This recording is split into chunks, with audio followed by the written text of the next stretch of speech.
Live Alive aveva proprio bisogno di un remake, specie di uno rispettoso e curato come questo.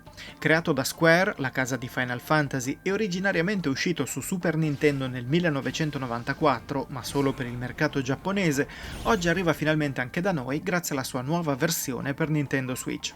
Su questa console di RPG ce ne sono già una marea, ma Live Alive non è il gioco di ruolo giapponese che immaginate.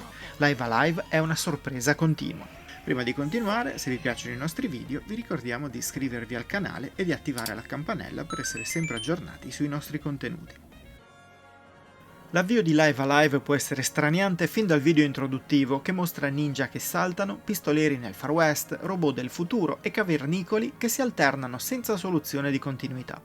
Poi si preme Start e invece di iniziare l'avventura si deve scegliere quale avventura iniziare, tra le 7 a disposizione e selezionabili liberamente dal giocatore. 7 storie ambientate in periodi storici differenti e con personaggi tutti diversi sono un bel biglietto da visita, ma è facile chiedersi come verranno gestite queste linee narrative.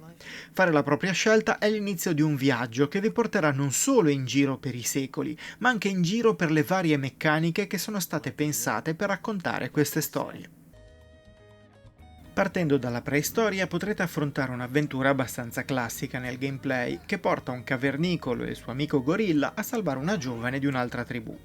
Affrontando invece la sezione ambientata nel lontano futuro, vi troverete a vivere una sorta di avventura grafica senza combattimenti, o quasi, su di una stazione spaziale che incrocia le atmosfere di 2001 Odissea nello spazio e Alien.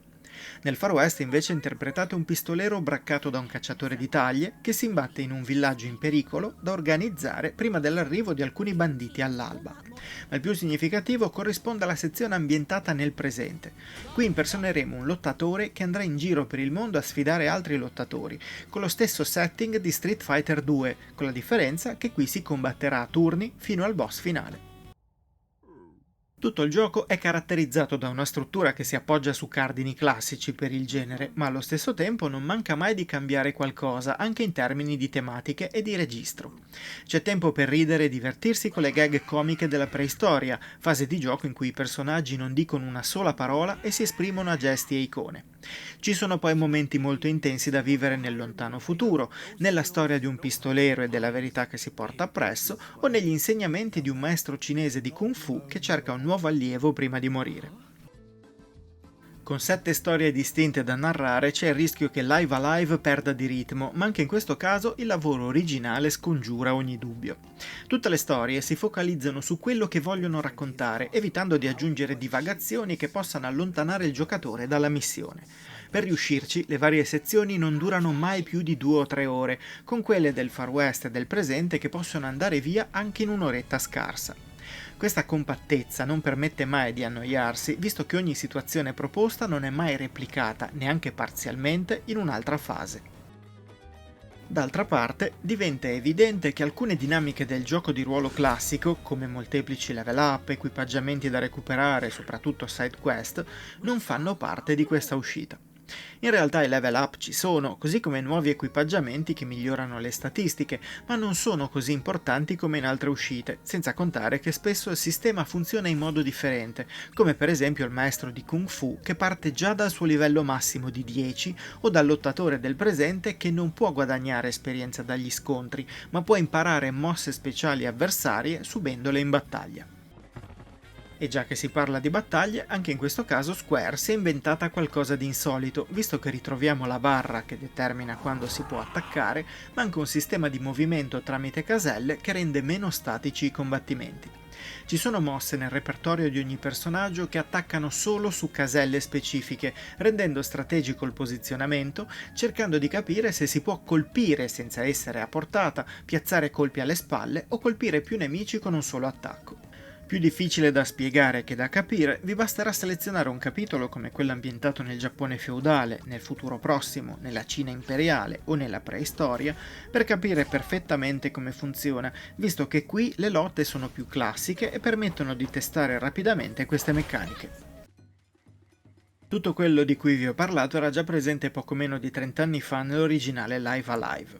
Quello che è stato fatto con questo remake per Switch resta comunque un lavoro immenso grazie a vari accorgimenti, su tutti la grafica in HD 2D.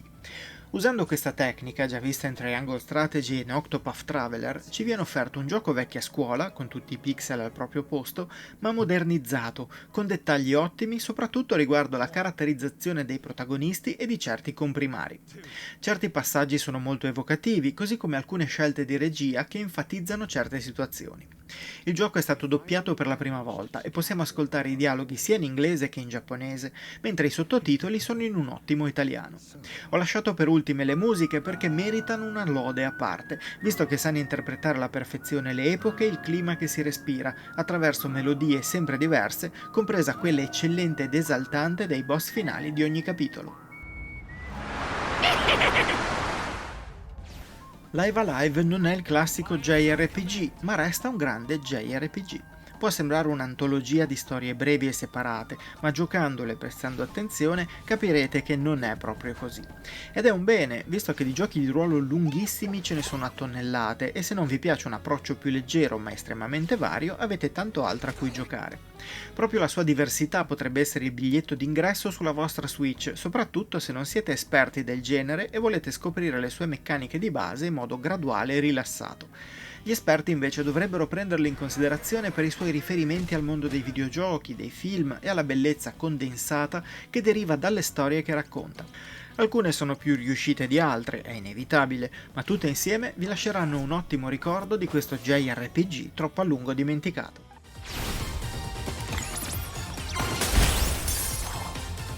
Adios!